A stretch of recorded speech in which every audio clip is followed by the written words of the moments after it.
welcome to the second video on GCSE AQA C2. We're going to start by having a quick review of atomic structure and then use this to lead on to chemical analysis techniques and quantitative chemistry. So, first thing, you need to know that in the centre of an atom there's a nucleus, and the nucleus is made up of protons and neutrons, and these are the things that make up the mass of that particular atom. So for any element, any atom of any element, the mass number is equal to the number of protons plus the number of neutrons. Now you need to know what an isotope is, and an isotope for any particular element is an atom where it has the same number of protons but a different number of neutrons. So if we say here, isotopes have the same number of protons but different numbers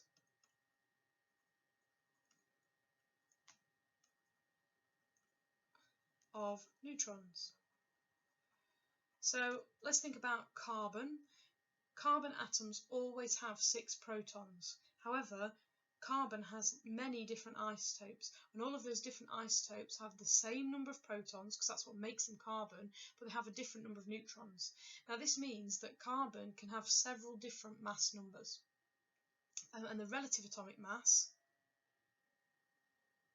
which is the value you find in your periodic tables, takes into account all these different isotopes. This is why some relative atomic masses in your periodic table have decimal points, because they've took into account all the different isotopes of that element, and they're basically a mean value. Now if you're ever asked to find the relative formula mass, this is dead easy to find out. All you need to do is you need to sum up, so add up, all the relative atomic masses of that particular molecule. So if we see here, for example, Cl2, this means we've got 2 atoms of chlorine joined together. Now the relative atomic mass of one atom of chlorine is 35.5, but we need to find out the relative formula mass. So we haven't just got one chlorine here, this little number here means we've got 2. So you're going to do 35.5 times 2, and that gives you 71.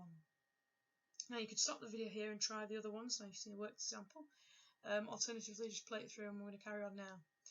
So let's look at CO2. CO2 has got one carbon atom here, and it's got 2 oxygen atoms. So if I'm asked to calculate the relative formula mass of this, I need to find out the relative atomic mass of both those elements, and then times them by however many we've got. So starting off with carbon.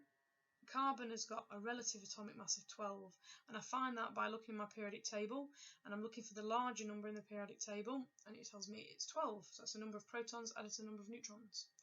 Now the next thing I need to do is I need to add this to the relative atomic mass for oxygen, and because I've got 2 oxygen atoms, I'm going to need to times that value by 2. So I'll do 12 plus 16, which is the relative atomic mass of oxygen, and I'm going to times that number by 2, and once I do all of that, I'm going to get 44. Now it's worth noting at this point, the small numbers only ever affect the element in front of them. If you have a large number ever, so if I changed, let's say, if I put a big 2 in front of this carbon dioxide, that big 2 affects everything that appears after it. And that's because that big 2 is telling you how many molecules you've got of that particular compound. So in this case, if I've got a big 2 in front of CO2, I've got 2 molecules of carbon dioxide. Now let's try this for H2O then. Here we've got 2 hydrogens, and I can tell this because of the little 2 next to hydrogen. Hydrogen has got a relative atomic mass of 1, so I'm going to do 1 times 2. And then I'm going to add this to the relative atomic mass of oxygen, which is 16. So overall, the relative formula mass for water is 18. Now it's handy to note at this point, the relative formula mass, if you then put it into grams, is known as 1 mole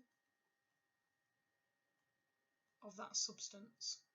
So here, if we look back to where we calculate our relative formula mass of chlorine, you'd say 71 grams of chlorine is 1 mole of it, 44 grams of carbon dioxide is 1 mole of that, and 18 grams of water. Now, before we do the quantitative chemistry, we'll have a look at analysing substances first. So there's loads of different ways you can analyse different chemicals to find out what's inside them. And some are pretty straightforward, and then others require quite expensive machinery. Now this is one of the fairly straightforward ones we're starting off with, and it's paper chromatography. Now this can be used to analyse different inks or different coloured pigments, and all you need to know is you have this stuff here which is called chromatography paper. And then on your chromatography paper you draw a pencil line. Now the reason you draw a pencil line across the chromatography paper is because if you were to draw in ink is usually soluble and so it would rise up the page, but you want to use pencil so it's insoluble, so it never moves, and it means that you can see where you started your soluble things off from. So usually the pencil line is about 1 to 2 centimetres, we'll say 2 centimetres here, from the bottom of your chromatography paper, and along that pencil line you dot the substances you want to separate. Now these substances need to be soluble because the whole principle of using paper chromatography is this idea of the water moving through the paper or your solvent moving through the paper and carrying with it anything that is soluble. Now I've said this could be water, but it could also be other solvents too. It could be things like ethanol. So the solvent is a liquid that is able to rise through the chromatography paper. And if we look to step 2, this is what you tend to find happens. So your soluble substances start to rise up the page. Now it's important when you're setting up a chromatography that the solvent line here is never above where your pencil line is, because then you won't see any separation. Everything will just dissolve into the water and it'll just be a mess, it won't work. So your solvent line needs to start beneath where your pencil line is, which is why the pencil line is usually a couple centimetres up and above from the solvent.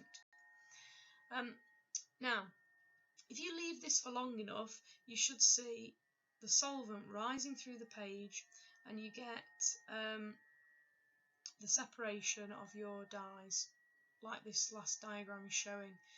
And this can be really handy because you can see, number one, if there are any other colours mixed in with or mixed together to make your particular dye. So for example here we've got some yellow, we've got some orangey colours and we've got some reds. And then also this value for how far it moves up the page is quite interesting, because using known substances, so if we had another known substance here and comparing your particular inks that you've looked at with this known substance that you started with, you can see if it shares any common inks or dyes inside it. So if you found here that your known substance rose as far as this, then you could look along for any other substances that also rose that far and maybe showed similar patterns. So if this one here was yellow and this is yellow here, you might start to think, oh, they contain similar things. Now, this bit at the bottom is important. Paper chromatography works because some of the colour substances are better at dissolving in the liquid than others. So if they are better at dissolving, they will travel further, usually with the solvent front, and the solvent front is your solvent moving through the paper. So they travel further up the paper. Things that aren't as dissolving are usually left lower down the paper.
So now we're going to look at quantitative chemistry, and the first thing we're going to do is calculate the percentage composition. What this means is we're going to try and find out how much there is of a particular element in a compound as a percentage value.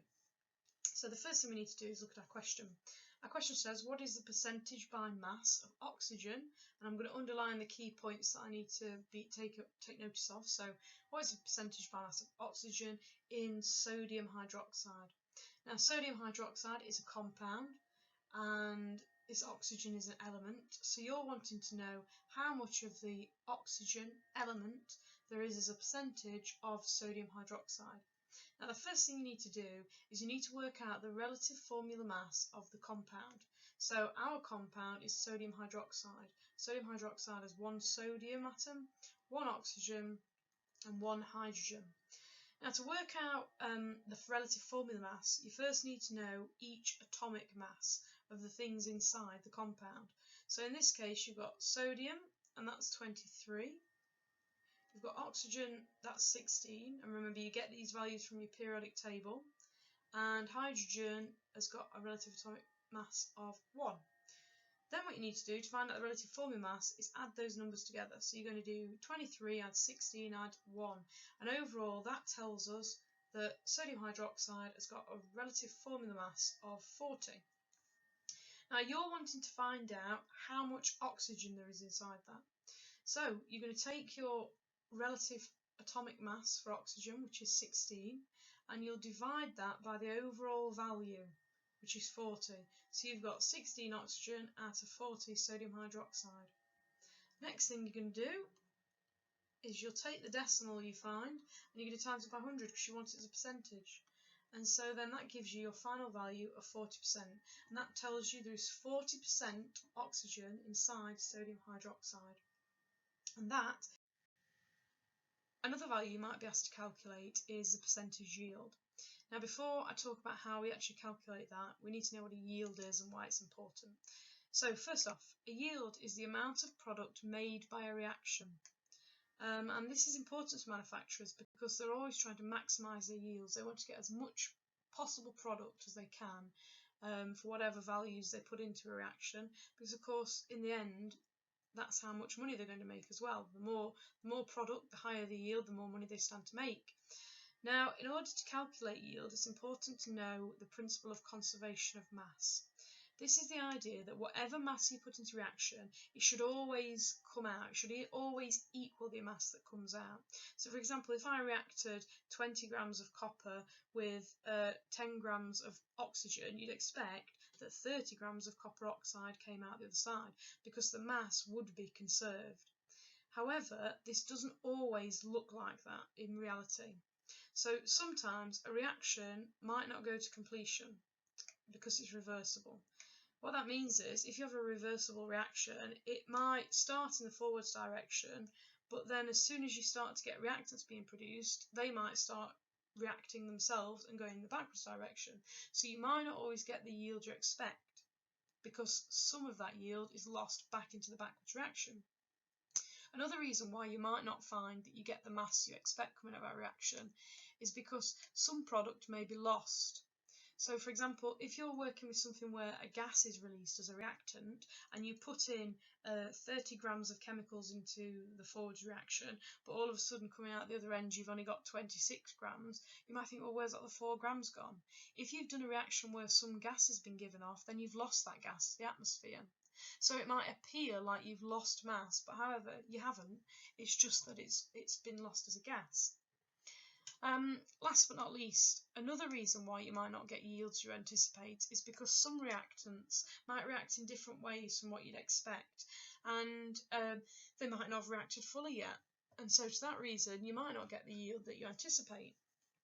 Now, calculating percentage yield takes into account the actual mass that you produce, so the actual yield you produce, and also the theoretical yield, so what you should expect to produce and what you actually produce. So the calculation for percentage yield is here. The percentage yield is the actual mass of the product divided by the theoretical mass of the product. So we're going to have a look at a question. It's here, the maximum theoretical mass of product in a certain reaction is 20 grams. So again, I'm going to underline the key bits that I need to highlight here. So it's telling me I have a maximum theoretical mass of 20 grams, but you only actually obtained 15 grams. So the 15 grams is my actual, and the theoretical is my 20 grams. So all I need to do to find out my percentage yield is I do my actual mass, 15, divided by my theoretical, and then I times it by 100 to give me a percentage, and that works out at 75%. So my percentage yield is 70%. Another value you might be asked to calculate in your exam is a reacting mass value. Now, reacting masses, it could either ask you for how much product is produced from a certain amount of reactant, or it might be, if you have a certain amount of product, how much reactant did this take to make? So the first thing you need to do is you need to balance your equation, and we're going to look at this equation that I've got for here, which is calcium carbonate goes to calcium oxide plus CO2. Now, if we have a look at it and see if it is balanced, let's compare what we've got on the reactant side to the products. On the reactants, we've got 1 calcium. On the products, you've got calcium. On the reactants, you've got a carbon. You've got 1 carbon over the product side, and then you've got 3 oxygens on the reactants. So we've got 3 oxygens on the product, and this must mean it is balanced. So the first step of our reacting masses is balance equation, and it's done for us. Now the next step is you need to find out the relative formula mass for all the compounds mentioned in the question. So in the question, if we underline the things that are mentioned, it says if we have 40 grams of calcium carbonate, so that is our reactant, how much calcium oxide do we make? And that is our product. So now what we need to do is find out the relative formula mass for each of those things. It's dead easy. We're just looking at our periodic table for each relative atomic mass of each of the elements inside those compounds, and then add them together. So calcium has a relative atomic mass of 40, carbon has a relative atomic mass of 12, and oxygen has a relative atomic mass of 16, but we've got 3 oxygens, so we add 16, 16 and 16. And the value for the formula mass, so the MR, is 100 grams. Now the MR of calcium oxide is just going to be 40 plus 16, because calcium has a relative atomic mass of 40 and oxygen has a relative atomic mass of 16. And overall, that gives us this value, which is the relative formula mass of calcium oxide. So this means that if we have 100 grams of calcium carbonate and we react it, then it would make 56 grams of calcium oxide. However, we haven't got 100 grams of calcium oxide, we've got 40 grams of calcium oxide. So we need to know, if we've got 40 grams of calcium oxide, how much does this make of calcium oxide? So what I do is I write out 3 sentences, and it's the same sentence over and over, but it's for different values of calcium carbonate and calcium oxide.